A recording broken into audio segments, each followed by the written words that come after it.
I've been thinking to myself, why did I get into running in older age? All it does is make me breathless, often doesn't make me feel fitter.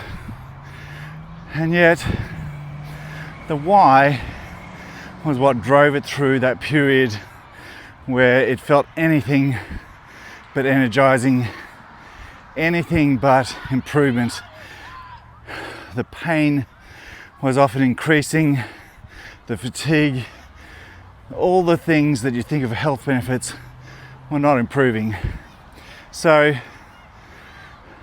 the why had to be big enough to make it worthwhile. And so what exactly was the why? Well, the why is quite simply the fact that at some point the ability to be able to have the choice of running and getting fitter is going to be taken away as you get older. The ability to have the choice of how much you can do is going to be taken away. So do you want that choice made for you, or do you want to push against that choice for as long as you possibly can? And that's why on those days when you feel like you're anything but a runner, anything but into personal fitness, anything into stretching, anything into doing anything, is overcome that feeling of, isn't it better to rest today? Isn't it better to just see what happens and just be basically a bit of a vegetable? And that vegetable lifestyle is sometimes really easy to embrace because you always think of it at one day at a time. And the bigger picture is the hard act to follow. The bigger picture of getting yourself out there, going against your thoughts often, going against what you think your body needs. And often it's when the body is saying something, that's the time to do it. The time to rest is often the time when you should be working out. So is it graceful? God, no. Is it sometimes humiliating? Yeah, very much so. Does it make you feel totally inadequate? Quite often. But eventually you get through those periods. Eventually you get through to the period where it feels a little bit better, where you think this has been worthwhile, and even better than that, you get through to the period where you just don't care anymore. You don't care what other people think. You're doing it for yourself after all. That's the only thing that matters. You're out here because you love being outside, you want to be fitter, you want to embrace life for as long as you can. So you find a system that works for you, where you're at. So many systems and programs are made up for the 20-year-old, 25-year-old getting into fitness. They just don't work when you're older. You got to start where you're at. You got to start where you're comfortable. You got to start with taking it really slowly. It doesn't matter how slowly you start. It really doesn't. Then it's the system and the accountability to that system and the tribe around that system that makes it work. Every day doesn't have to be at your best. Every day can be vastly different to your best. But if you're up off the couch, doing something, embracing it, trying your best on that day, that's what matters. It's not the best you can give overall, it's the best in that moment. And sometimes just slogging it out, getting through the numbers is the best. The quality of those numbers will go up, but if you don't do any of the numbers, nothing's going to work. So making yourself accountable, holding yourself, whether you're accountable just to yourself or accountable to an external source, doesn't really matter, because those things can vary greatly between people. Some people are okay at being accountable just to themselves, but often it's having a little external and internal accountability for those days when you are low. And you're going to have low mood days, you have sore days.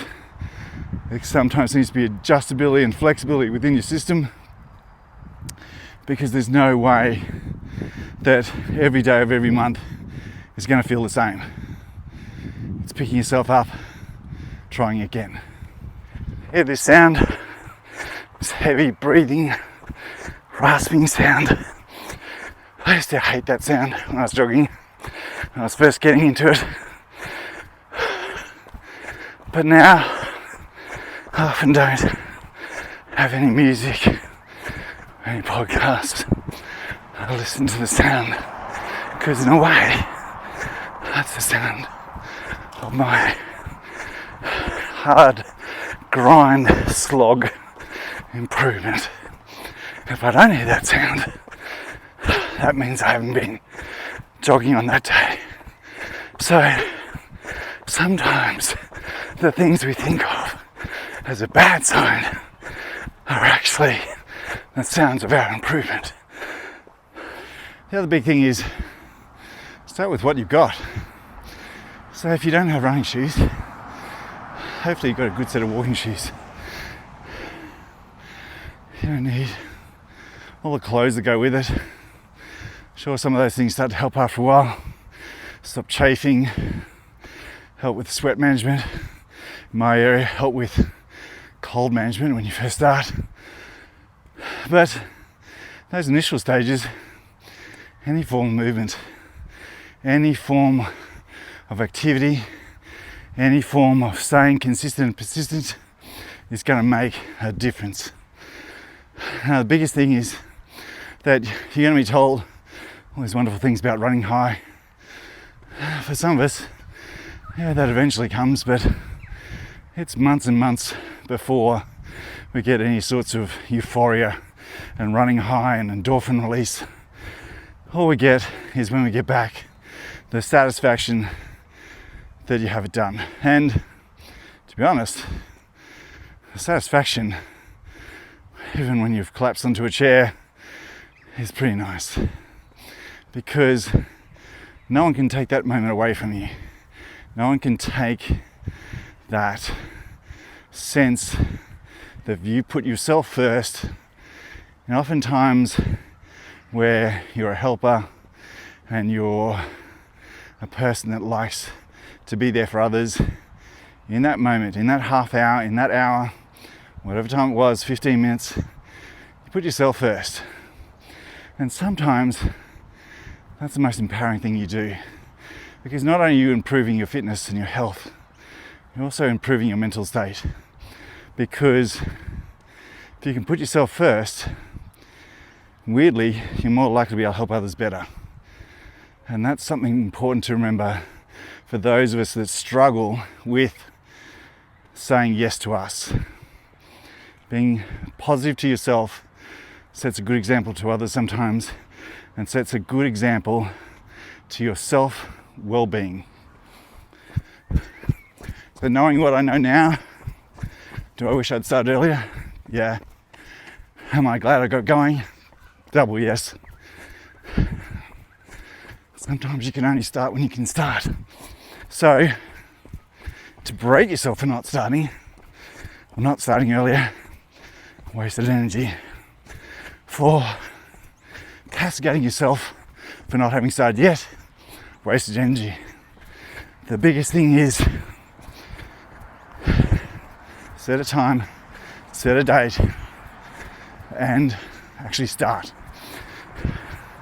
If I just say vaguely tomorrow or vaguely next week, I'm definitely going to push that back. I'm definitely going to push that away. I'm definitely going to find other things to think about, other things to do. So, if it's you're a morning person, have all your clothes out. Be ready to go at 6. Make it happen. When the alarm goes, you probably won't feel like it. When you put your clothes on, you probably still won't feel like it. But 10 minutes into it, you'll be thinking you can. And that's often the biggest part of it.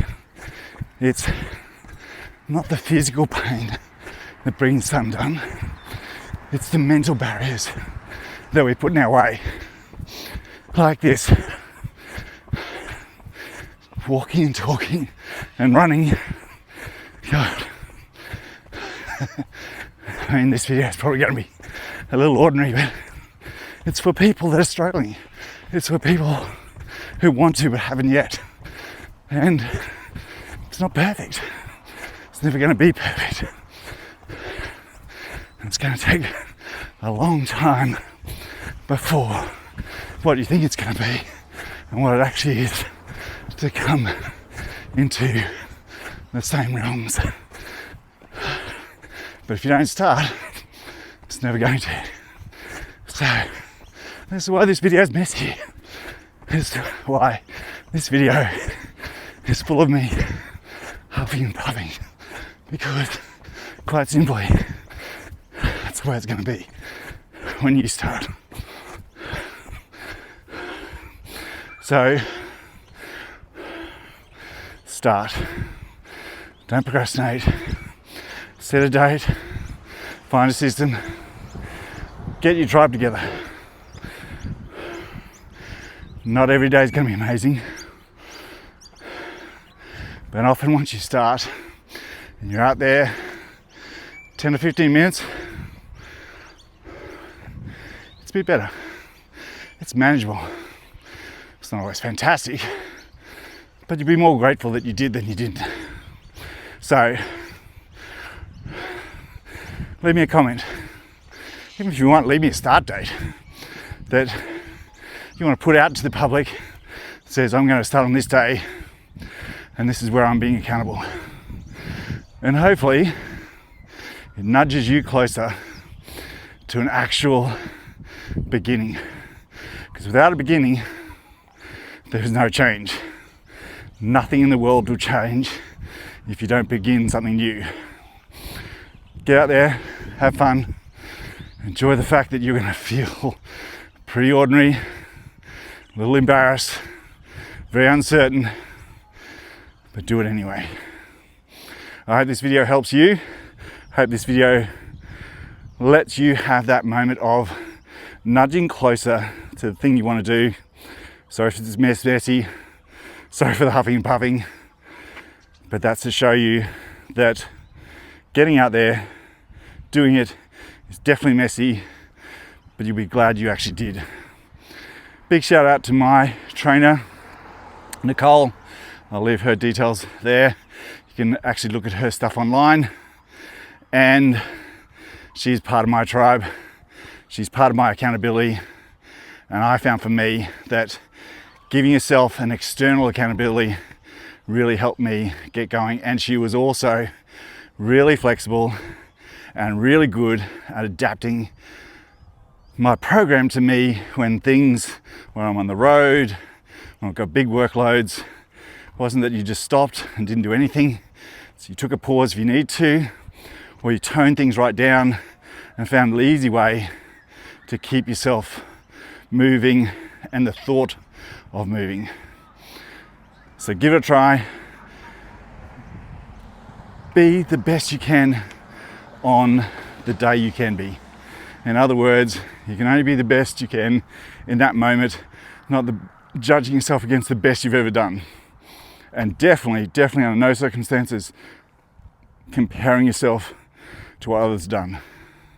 You can only do your own journey, and definitely your own huff and puff run. Take care. See you in the next one. Bye for now.